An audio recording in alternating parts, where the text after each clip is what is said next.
Fever हो जा रही थी, वीकनेस आ जाती है, तो बस मल्टीविटामिन से सपोर्ट करते हैं, जो रूटीनली ऐसे भी हम लोग लेते हैं। मैं खुद अल्टरनेट एक मल्टीविटामिन ले लेता हूँ, तो पेशेंट बस रोज़ पेशेंट से बात हो रही है और इलैबोरेट कर देते हैं। मल्टीविटामिन वगैरह लेने पड़ते हैं, अगर जैसे अपने सर की ज़्यादातर साइज़ और वॉल्यूम कम हो सकते हैं। जो medical officer, house keeping, GDA, ये सब एक टीम वर्क जो होता है, इसके लिए we are very happy and we are ready for the next cases also to be done eight.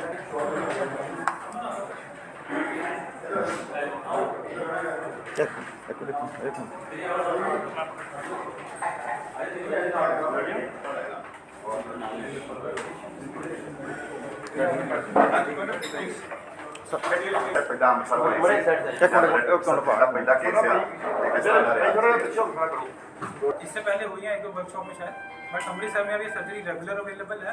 जैसे दिल्ली या बड़े शहरों में की सर्जरी सेम डे पेशेंट चल रहे थे, उठ रहे थे, अपना ख्याल रख पा रहे थे, और 2 दिन बाद 48 घंटे के अंदर अंदर पेशेंट की हॉस्पिटल से डिस्चार्ज हो गया था। 120 किलो के आसपास आ गया। इसमें और भी हाँ, हर हफ्ते अंदाजे से 2 किलो की दिक्कत सामने आ जाती है, और साथ ही साथ PCOD पॉलीसिस्टिक ओवेरियन डिजीज, जिसकी वजह से फिर से प्रेग्नेंट होने में दिक्कत आती है, वो इनको डेवलप हो गया था। अब अपनी नॉर्मल लाइफ में वापस नहीं आ पाते। ऐसा पेशेंट एज कितनी है, तो उस ऑपरेशन कितना उस टाइम दा वेट कितना सी? उस समय इनका पेशेंट की उम्र 30 साल है। अपना नाम बताइए। सो नमस्कार, सत श्री अकाल टू एवरीवन। ठीक है, मैं IV हॉस्पिटल अमृतसर तो doctor Saumya Ojha as a unit head. मैंने बहुत खुशी हो रही है ना दसते हुए कि साडे अस्पताल ने फर्स्ट बैरिएट्रिक सर्जरी ਇੱਥੇ ਕੀਤੀ ਹਸਪਤਾਲ ਵਿੱਚ, जो कि एक फीमेल पेशेंट हैगी ਸੀ 30, जिंदी उम्र सिर्फ 30 साल की ਸੀਗੀ, बट ऑन द वेट ਸੀਗਾ 135 किलो, विच वॉज जो कि ਉਹਨੂੰ ਕਾਫੀ ਤਕਲੀਫ ਹੋ ਰਹੀ ਸੀਗੀ। तो ਅਸੀਂ ਉਹਨਾਂ ਦਾ ਇਲਾਜ ਕੀਤਾ ਇੱਥੇ, ਇੱਕ ਸਫਲਤਾਪੂਰਵਕ ਇਲਾਜ ਕੀਤਾ ਹੈ। मैं बड़ा खुश हाँ with our team, doctor Arun and doctor Gurpreet जो एनेस्थेटिस्ट है जिन्होंने यह काम किया बड़ा सफलतापूर्वक किया है। Thank you. ऐसा जी प्रॉब्लम आई थी ड्यू टू ओबेसिटी से, मतलब सारा ਜਿਹੜਾ यस, ड्यू टू ओबेसिटी ਸੀਗੀ। किन्ने मतलब ਜਿਹੜੇ ਹੋਰ भी प्रॉब्लम आ रही हैं ਉਹਦੇ ਕਰਕੇ। सो मैं चाहूँगा डॉक्टर अरुण इस बात के ऊपर थोड़ा सा प्रकाश डालें। Doctor Arun our surgeon please. नमस्कार, सत श्री अकाल, आदाब एंड वेरी गुड आफ्टरनून। मेरा नाम डॉक्टर अरुण शर्मा है, और आज मेरे को 2 महीने हो गए यहाँ पे IV में ज्वाइन किए हुए। इससे पहले मैं एम्स नई दिल्ली में था, जहाँ लगभग 6.5 साल तक मैंने एडवांस मिनिमल एक्सेस और बैरिएट्रिक सर्जरी ट्रेनिंग ली। तो यहाँ आने पे हमने देखा कि पेशेंट जो हैं यहाँ अमृतसर की जनरल पॉपुलेशन है, तो खाना पीना कुछ ऐसा है, लाइफस्टाइल ऐसा है कि मोटापे की बीमारी जो है बड़ी कॉमन है। और मोटापा सबसे बड़ी बात है, यहाँ के लोग मानते नहीं हैं उसको, सेहतमंद मानते हैं। तो एक मिसकंसेप्शन है, एक परसेप्शन का एरर बोलेंगे जनरल पब्लिक में, और वो ये भी नहीं समझते इस साथ कौन कौन सी बीमारियाँ आ जाती हैं। काफ़ी चैलेंज है। पहले तो अवेयरनेस, तो आज मेन जो है मुद्दा ये है कि इसको अवेयरनेस फैलाने की कि मोटापा एक ऐसी बीमारी है जिसको WHO भी रिकॉग्नाइज़ करता है कि ग्लोबल पेंडेमिक है।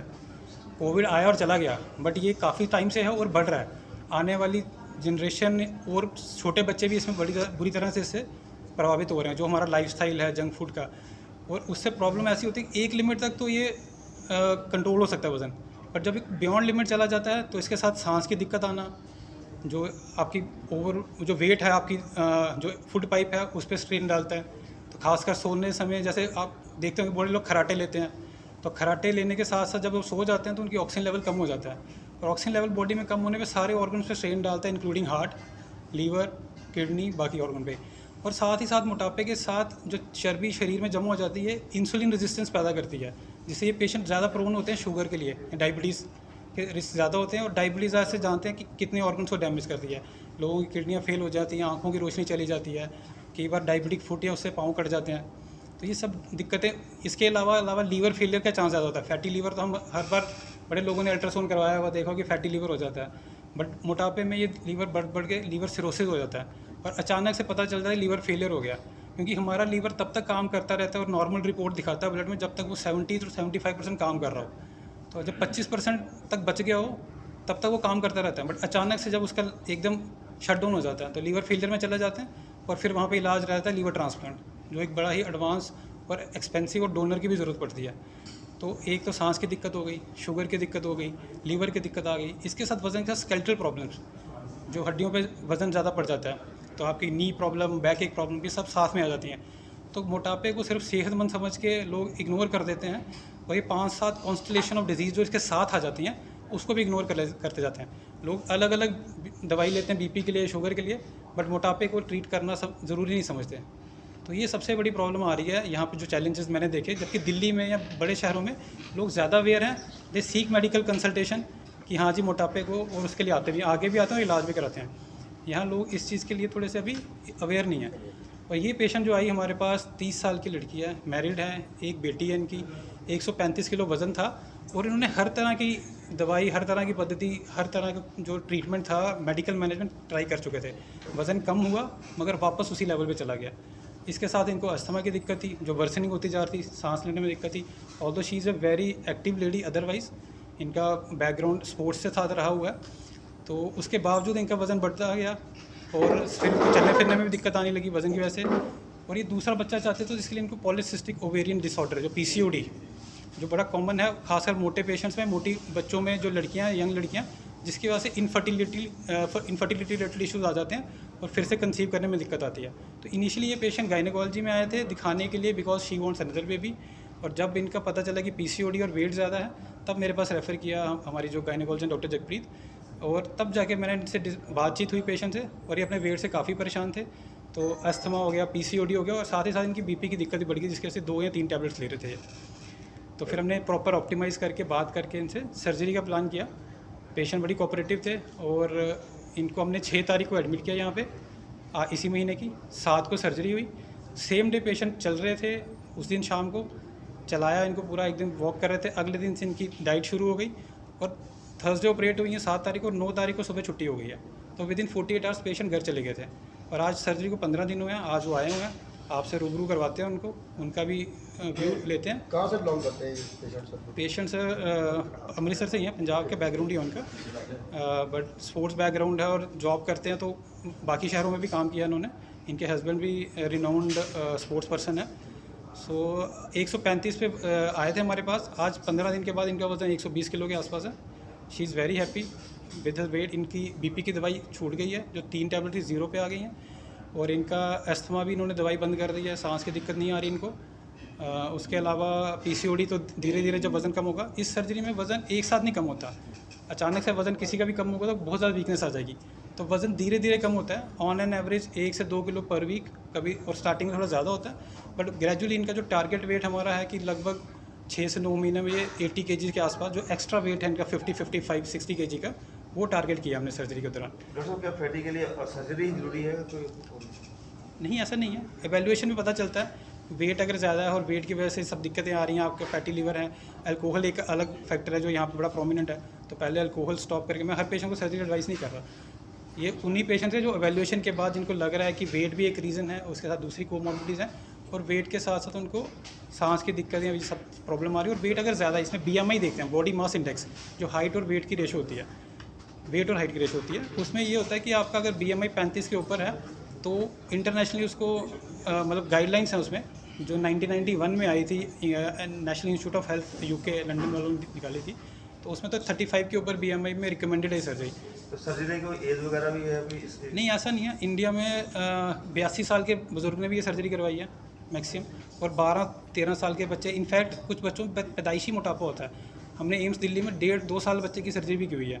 एक सिंड्रोमिक ओबेसिटी होती है जिसमें बच्चा पैदा होते ही बहुत हैवी होता है, और अगर पैदा होने में 5 किलो का, साल भर में वो 15-20 किलो वजन चल जाता है, तो उसमें उनके सारे ऑर्गन डिस्फंक्शन शुरू हो जाता है। तो उसमें भी ये सर्जरी कारगर है, और कुछ केसेस में हेल्प भी करती है। ये सर्जरी का टाइमिंग सर मतलब कितनी देर में आप करते हैं ये सर्जरी जो है इसका टाइम? हाँ, इसमें 3-4 तरह के प्रोसीजर आते हैं। पहली बात तो सर्जरी 99.9% केसेस में दूरबीन से हो जाती है। जैसे पित्ते के ऑपरेशन में 4 टांके लगते हैं, इसमें 5 टांके लगते हैं, वैसे छोटे छोटे, तो दूरबीन से हो जाती है। और उसमें सर्जरी के 3 या 4 प्रोसीजर, जिसमें स्लीव गैस्ट्रेक्टमी आती है, बाईपास प्रोसीजर आते हैं, तो 1.5 से 2 घंटे या मैक्सिमम 2.5-3 घंटे का प्रोसीजर होता है। बट हमारी anaesthesia team led by doctor Gurpreet इतनी काबिल है कि पेशेंट को कोई दिक्कत नहीं होती उस दौरान, ये पूरा ख्याल रखते हैं ताकि हम अच्छे से सर्जरी कर पाएँ विदाउट एनी हैसल, और पेशेंट उसके बाद एकदम रिकवर हो जाता है, एक्सट्यूबेट हो जाता है। निगरानी के तौर पे अगर पेशेंट, जैसे इस पेशेंट को खासकर सांस की दिक्कत थी, तो हमने निगरानी के तौर पे ICU में रखा 1 दिन के लिए, अदरवाइज ये पेशेंट स्ट्रेट अवे वार्ड में चले जाते हैं। और 2 या 48 घंटे के अंदर आसपास पेशेंट की छुट्टी हो जाती है। अगर कोई और उनके पर्सनल इश्यूज़ ना हो, किसी के कार्डियक इशू ना हो, तो हो सकता है 1 या 2 दिन एक्स्ट्रा दें पेशेंट। हाँ जी मैडम, प्लीज़ बोलो जी। मेरा नाम अमनदीप कौर है। मैं एक ਐਥਲੀਟ ਸੀਗੀ। ਮੈਂ ਮਤਲਬ ਆਪਣੇ ਮੈਂ ਬਹੁਤ ਫਿਟ ਸੀਗੀ, ਲੇਕਿਨ ਮੈਰਿਜ ਤੋਂ ਬਾਅਦ, ਬੇਬੀ ਤੋਂ ਬਾਅਦ ਮੇਰਾ ਬੋਡੀ weight ਹੌਲੀ ਹੌਲੀ ਵੱਧਦਾ ਗਿਆ। ਮਤਲਬ ਫਿਰ ਮੈਂ ਉਸ ਚੀਜ਼ ਨੂੰ ਕੰਟਰੋਲ ਨਹੀਂ ਕਰ ਪਾਈ ਤੇ ਉਸ ਤੋਂ ਬਾਅਦ ਮੈਂ ਸ਼ੁਰੂ ਕੀਤਾ, ਮਤਲਬ ਪ੍ਰੈਕਟਿਸ ਕਰਨੀ ਨਹੀਂ ਹੋ ਪਾ ਰਹੀ ਕਿਉਂਕਿ ਬੋਡੀ weight ਬਹੁਤ ਜ਼ਿਆਦਾ ਹੋ ਗਿਆ ਸੀਗਾ।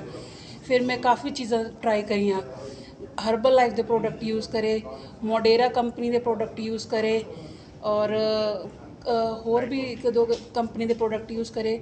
ਫਿਰ ਮੈਂ ਇੱਕ ਲਿਪੋਸੈਸ਼ਨ ਔਰ ਸੀ ਸਾਲਟ ਦਾ ਵੀ ਕਰਿਆ ਟਰਾਈ। ਉਹਦੇ ਨਾਲ ਮੇਰਾ weight ਗਿਆ ਤਾਂ ਸਹੀ 8 ਕਿਲੋ, ਲੇਕਿਨ ਬਹੁਤ ਜ਼ਿਆਦਾ ਡਾਈਟਿੰਗ ਅਤੇ ਮੇਰੀ ਹੱਡੀਆਂ 'ਚ ਵੀ ਮਤਲਬ ਘੁਟਨਿਆਂ 'ਚੋਂ ਵੀ ਆਵਾਜ਼ ਆਉਣ ਲੱਗ ਗਈ ਸੀ, ਟਕ ਟਕ ਟਕ ਦੀ। ਬਹੁਤ ਜ਼ਿਆਦਾ ਬੁਰਾ ਅਸਰ ਪਿਆ ਸੀ ਉਸ ਚੀਜ਼ ਦਾ ਮੇਰੇ 'ਤੇ। ਮੇਰੀ ਹੈਲਥ ਨੂੰ ਬਹੁਤ ਨੁਕਸਾਨ ਹੋਇਆ ਸੀ ਉਸ ਚੀਜ਼ ਨਾਲ ਅਤੇ ਮੈਂ ਮਤਲਬ ਬਿਲਕੁਲ ਹੀ ਹੋਪ ਖੋ ਚੁੱਕੀ ਸੀ ਕਿ ਮੇਰਾ ਬੋਡੀ weight ਕਦੇ ਘੱਟ ਹੋਏਗਾ। ਮੈਨੂੰ ਚੱਲਣ ਫਿਰਨ 'ਚ ਇੰਨੀ ਦਿੱਕਤ ਆ ਰਹੀ ਸੀ ਕਿਉਂਕਿ ਅਸਥਮਾ, ਫਿਰ BP ਦੀ ਪ੍ਰੋਬਲਮ ਹੋ ਗਈ, ਫਿਰ ਹੁਣੀ ਪਿੱਛੇ ਯੂਰਿਕ ਐਸਿਡ ਵਧਣ ਲੱਗ ਗਿਆ। ਕਿਉਂਕਿ ਮੋਟਾਪਾ ਹੈ ਤਾਂ ਬਿਮਾਰੀਆਂ ਵੀ ਕੋਈ ਨਾ ਕੋਈ ਆਉਂਦੀਆਂ ਹੀ ਰਹਿਣਗੀਆਂ।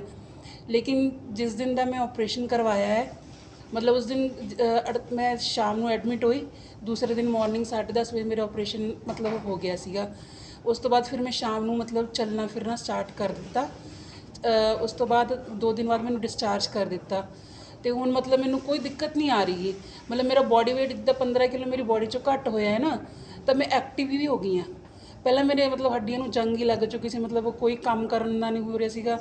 ਬਸ ਬਿਸਤਰ 'ਤੇ ਪਏ ਰਹਿਣਾ, ਉੱਠਣਾ, ਸਕੂਟੀ 'ਤੇ ਬੈਠਣਾ, ਮਤਲਬ ਸਕੂਟੀ ਤੱਕ ਵੀ ਜਾਣ ਨੂੰ ਇੱਦਾਂ ਹੁੰਦਾ ਸੀ ਕਿ ਮੈਨੂੰ ਇੰਨਾ ਵੀ ਕਿਉਂ ਚੱਲਣਾ ਪੈ ਰਿਹਾ ਹੈਗਾ। ਮੈਨੂੰ ਇੰਨੀ ਪ੍ਰੋਬਲਮ ਆ ਰਹੀ ਸੀਗੀ। ਹੁਣ ਮੈਂ ਆਪਣਾ ਚੱਲ ਫਿਰ ਕੇ ਸਾਰਾ ਕੰਮ ਕਰਦੀ ਹਾਂ, ਐਕਟਿਵ ਵੀ ਹੋ ਗਈ ਹਾਂ। ਮਤਲਬ ਉਸ ਜਿਸ ਦਿਨ ਪ੍ਰੈਪਰੇਸ਼ਨ ਕਰਵਾਇਆ, ਨਾ ਮੈਨੂੰ ਅਸਥਮਾ ਦੀ ਦਿੱਕਤ ਆਈ ਹੈ, ਨਾ ਮੈਨੂੰ BP ਦੀ ਪ੍ਰੋਬਲਮ ਆਈ ਹੈ, ਨਾ ਮੇਰਾ ਯੂਰਿਕ ਐਸਿਡ ਵਧਿਆ, ਨਾ ਮੇਰੇ ਹੱਥਾਂ ਪੈਰਾਂ 'ਚ ਦਰਦ ਹੋ ਰਿਹਾ ਹੈ। ਮਤਲਬ ਮੈਨੂੰ ਬਹੁਤ ਵਧੀਆ ਲੱਗ ਰਿਹਾ ਹੈਗਾ ਕਿ ਮਤਲਬ ਜੋ ਮੇਰੀ ਤਰ੍ਹਾਂ ਮਤਲਬ ਆਪਣੀ ਹੋਪ ਖੋ ਚੁੱਕੇ ਕਿ ਮੇਰਾ ਬੋਡੀ weight ਕਦੇ ਘੱਟ ਜਾਏਗਾ ਜਾਂ ਮੈਂ ਠੀਕ ਹੋ ਪਾਵਾਂਗੀ ਕਦੇ, ਮਤਲਬ ਉਹ ਉਸ ਇਨਸਾਨ ਲਈ ਬਹੁਤ ਵਧੀਆ ਚੀਜ਼ ਹੈ। ਮੈਂ ਬਹੁਤ ਮਤਲਬ ਆਪਣੇ ਆਪ ਨੂੰ ਠੀਕ ਫੀਲ ਕਰ ਰਹੀ ਹਾਂ ਹੁਣ, ਅਤੇ ਅੱਗੇ ਜਾ ਕੇ ਬੋਡੀ weight ਮੇਰਾ ਘੱਟ ਹੋਏਗਾ ਤਾਂ ਹੋਰ ਵੀ ਵਧੀਆ ਲੱਗੇਗਾ। ਉਮਰ ਕਿੰਨੇ ਦੇ ਬੱਚੇ ਕਿੰਨੇ ਨੇ? ਹਸਪੀਟਲ ਦੇ ਸੰਪਰਕ 'ਚ ਤੁਸੀਂ ਕਿਸ ਤਰ੍ਹਾਂ ਆਏ ਇਸ ਤੱਕ? ਹਸਪੀਟਲ ਦੇ ਕੰਟੈਕਟ ਤੁਸੀਂ ਬਾਹਰ ਟਰਾਈ ਕੀਤਾ ਹੈ, ਕਿਤੇ ਟਰਾਈ ਕੀਤਾ ਹੋਣਾ ਹੋਰ ਵੀ ਕਿਤੇ, ਜਾਂ ਫਿਰ ਸਟਾਰਟਿੰਗ ਕਿੱਥੇ ਆ ਗਈ? ਮੈਂ 2021 ਤੋਂ ਇਸ ਹਸਪੀਟਲ ਮਤਲਬ ਮੈਂ ਜਦੋਂ ਮੈਨੂੰ ਅਸਥਮਾ ਹੋ ਗਿਆ ਤਾਂ ਮੈਂ ਇੱਧਰ ਐਡਮਿਟ ਹੋ ਗਈ। ਮੈਨੂੰ ਕੋਈ ਵੀ ਪ੍ਰੋਬਲਮ ਇੱਧਰ ਐਡਮਿਟ ਹੋ ਗਈ ਤਾਂ ਡਾਕਟਰ ਅਰੁਣ ਨਾਲ ਸਾਡਾ कॉन्टैक्ट ਹੋਇਆ। मतलब मैं इधर एडमिट से मैंने नीचे रिसेप्शन पे मतलब क्या गया कि मैम आपका बॉडी वेट ज़्यादा है तो एक बार डॉक्टर से आप कंसल्ट कर लो। तो मैं सर से मिली तो मेरे को सर ने समझाया कि ये चीज़ होती है, मतलब आपको ये प्रॉब्लम है तो आप ऐसे कर सकते हो। फिर मैंने इस चीज़ के लिए इंटरनेट पे भी काफ़ी सर्च करा, तो फिर मेरे को लगा कि नहीं ठीक है। हाँ, सर्जरी से पहले मैं बहुत नर्वस थी, मेरे को बहुत डर लग रहा था। एक नाइट पहले भी मैं डबल माइंडेड थी कि मैं करवाऊँ कि नहीं करवाऊँ। यहाँ तक कि ऑपरेशन बेड पे जाने तक भी मैं बहुत ज़्यादा वो थी नर्वस कि क्या होगा क्या नहीं होगा, लेकिन मेरे को बिल्कुल भी पता नहीं चला। मतलब मेरी सर्जरी भी होगी और मैं ठीक भी हो गई। सर्जरी आप 100% सक्सेसफुल रही है तो आप पूरी तरह से कॉन्फिडेंट हैं कि मैं आगे प्लेयर एज ए प्लेयर अपनी लाइफ दोबारा शुरू कर सकती हूँ? बिल्कुल, मेरा मतलब हूँ मैंने बहुत कॉन्फिडेंस आ गया क्योंकि मेरा जिस बॉडी वेट चेक किया ना परसों तो, और मैं चल फिर रही हूँ, अपनी वॉक कर रही हूँ कंटिन्यू, तो मैंने कॉन्फिडेंस है कि मैं आने वाले टाइम में अपनी प्लेयर लाइफ ਦੇ ਵਿੱਚ ਵੀ ਵਾਪਸ ਜਾਊਂਗੀ। डर नहीं लगा कि पहला ऑपरेशन करना मेरा ही थे? बहुत डर लग गया सी। वो पेशेंट अमृतसर का पहला ना, मेरा पहला नहीं ना। मेरे पास तो काफ़ी एक्सपीरियंस था। कितने ऑपरेशन कर चुके हो? ये वाले को 250